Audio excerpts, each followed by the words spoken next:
Well, I was expecting ever since the Afghan situation really came unglued.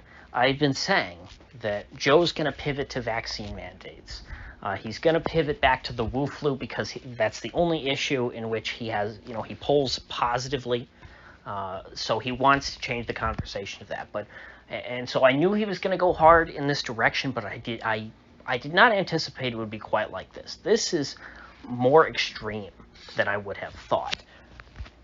For those of you who've been living under a rock, yesterday, Fuhrer President Joseph Robinette Biden decreed from the presidential palace that all businesses over 100 employees were going to have to require that all their employees be vaccinated or be subjected to weekly testing for the Wu flu.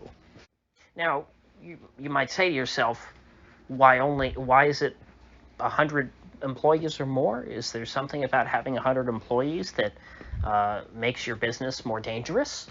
No, of course not. It's a completely arbitrary number, and the only reason why they picked that is because I think the administration, even the zealots, the people who look at unvaccinated folks clearly by the tone of Joe's speech as subhuman vermin, even they think it might be going a little too far to require all businesses to do this. It would be way too difficult to enforce it on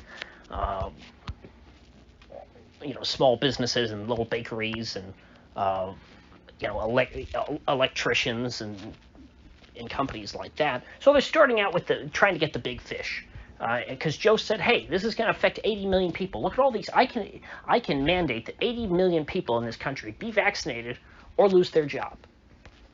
And so that's the only reason why it's limited to this right now. Obviously, because they limited it arbitrarily, they are going to expand it in the future if they don't receive enough pushback. Eventually, this same legal justification that they're using is saying, "Oh, well, I can do this through the Department of Labor," and say, "Oh, it's a safety requirement through OSHA." That is going to, be expanded to businesses with less than 100 employees at some point. So the goal here is to outlaw earning a living if you're unvaccinated. Joe and the very tolerant liberals who love to stand up for marginalized communities want to completely marginalize anyone who has any hint of skepticism about their need or to take this vaccine, or the efficacy of the vaccine, or the safety of the vaccine, including people who have natural immunity from previous Wu flu infections, as well as, I believe, people who have medical problems that would make them not candidates for receiving the vaccine. Whatever previous pre-existing medical conditions they have that might make the vaccine not good for them to take. If they're advised not to take it, even people like that, I believe, are required to get the jab or face weekly testing. And so, because that is that is a very big group of people who have previously had this, or people who just don't want to get it in general. I don't see this working out well for old Grandpa Joe. The only people who are going to be happy about this are the folks who already were in favor of him. He's not going to recover the people who are mad at him about Afghanistan. I don't think that there's a whole lot of voters who are swinging back and forth between supporting or opposing Joe Biden, as a result of this Afghanistan debacle, who now will be brought over by vaccine mandates. It seems like different people. I would tend to think that the folks who were not upset about the Afghanistan situation are the ones who would also be the most extreme supporters of medical martial law and a biomedical security state. And before I forget, I want to go over the tone of Biden's speech. It was, I mean, the Hutus and Tutsis comparisons are easy to make, but I mean, I don't know what more he could have said to try and make the unvaccinated sound like some sort of ethnic minority that he wanted to, commit genocide against. I mean, the line, "My patience is wearing thin," is, so offensive on so many levels. I don't see people who are not currently in support of Biden, who are a minority at this point, according to the polls. There's a minority of people in this country who approve of the way Joe Biden is handling, the presidency. I don't see any of those people listening to a speech like that and say, you know what, I was wrong about Joe. I actually really support him.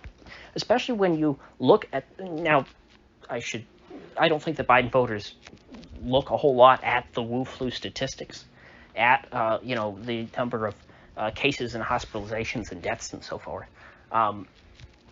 But, if you are someone who does that and you see, considering how things are going right now, statistically, and you compare them back to when there were no vaccines, I don't want to say anything too specific to anger the YouTube gods, but I think you can draw your own conclusions, especially when you look at data from other countries as well. A place like Israel, for example, where almost everybody's vaccinated.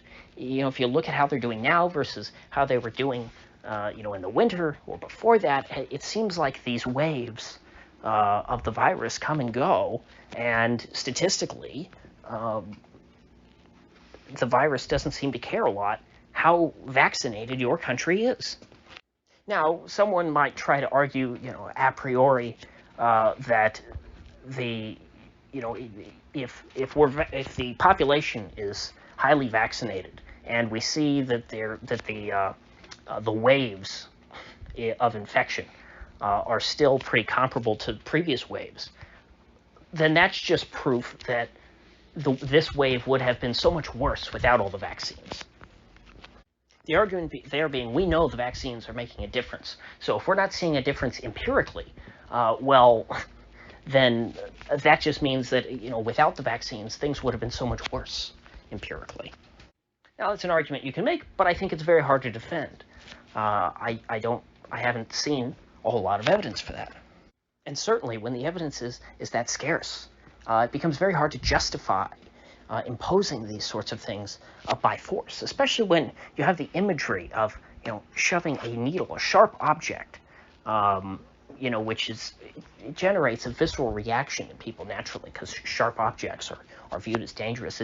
The idea of forcing that into you, I think, is something that most people would perceive quite negatively. If you're someone who hasn't already gotten the shot, what you saw yesterday, that display, that was not going to convince you, hey, I should go get the shot now. That was designed to scare you, and it was designed to rile up the people who have already gotten the shot and turn them against you. It's clear at this point that the regime, the people who are advising, the walking corpse known as Joe Biden, they are past the stage of trying to persuade people. They're not trying to get people who, off the couch and go get their vaccines. They're past that. As Joe said, his patience has run thin, or worn thin, and he's not interested in trying to convince you anymore. You just need to do it, or you're going to starve. There's something that's very popular right now on the blue checkmark left is the idea of denying medical care. Of course, these are people who supposedly support universal health care. They want to deny medical care to unvaccinated people. I don't think the administration is ready to go that far, but when their base, if you can even call them that, is at that point of wanting the unvaccinated to be denied medical care, denying the unvaccinated a job or a livelihood or the ability to feed their families, that's a much less extreme idea. And so thankfully, Biden has now he kind of crossed a line in a way. I think that if I were in Biden's position and I were a really sinister person, what I would try and do, I would have gone about this differently. The way I thought Biden would have gone about this is behind the scenes. Talk to a bunch of major employers like General Motors and Disney and Walmart, and coordinate with them and say, hey, we're going to roll out vaccine mandates for all your employees, and you're going to be tough on it. You're not going to give exemptions, and we're going to get it done. But obviously, I as the president don't have that power to do that.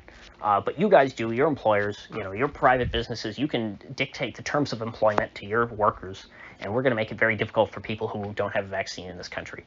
And if any of them resisted that and said, you know what, no, it's really hard for me to find workers right now. I don't want to go around firing a bunch of people for, political reasons.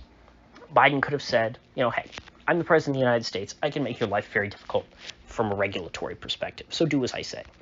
And then Biden could have pretty much achieved this vaccine mandate with a bunch of these companies if he just went and negotiated bilaterally with them one by one. Now, that might have taken more time, but he could have done it slowly, and rolled it out in a slow fashion so that it was, maybe knocking off every week a new employer saying, hey, we're going to mandate vaccines for all of our people. And there would have been plausible deniability. There wouldn't have been a direct, there wouldn't have been, an ability to sue the federal government over this because it wouldn't have been a federal rule. The people wouldn't have been able to say, hey, that's unconstitutional or you're violating, the rights of businesses or employers or rights or whatever. But now that Biden has gone this far and actually come out in public and said, no, I'm going to force businesses to fire their unvaccinated workers, or subject them to testing. That's the one loophole they left in there. He has awakened the spirit of the corporate Republicans who don't like this because they look at it as, hey, you're telling businesses what to do. Even though I think a more correct analysis is actually from that psychopath doctor on CNN. I forget her name, like Lena Wen or something. I think she used to work at Planned Parenthood, I heard.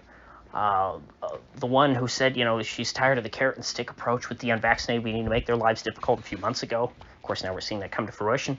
The way she looked at it was, a lot of these employers wanted to impose vaccine mandates on their workers, but they thought they couldn't do that because if they lost a bunch of workers, they could work for other people. And she said, by making this unilateral across the board and making it unable for any businesses to hire unvaccinated people, this has given total freedom to the businesses that did want to impose this to do it because they know everybody else has to do it, and so they don't have to worry about competing with employers who will tolerate unvaccinated people. And that's something that I think, your average Republican governor wouldn't care about. If Walmart decided to fire all their unvaccinated people in coordination with Joe Biden behind the scenes, your average Republican wouldn't care. But the fact that they're doing it out in the open, that's what offends them. And so because of that, at least, you will have Republicans who are willing to push back on that, besides of just Ron DeSantis, who has been largely on his own for the last couple of years, which, hey, I'm fine with that because I live here. But, there's a lot to say on this topic. There's a lot that could happen. I'm not going to get to it all today.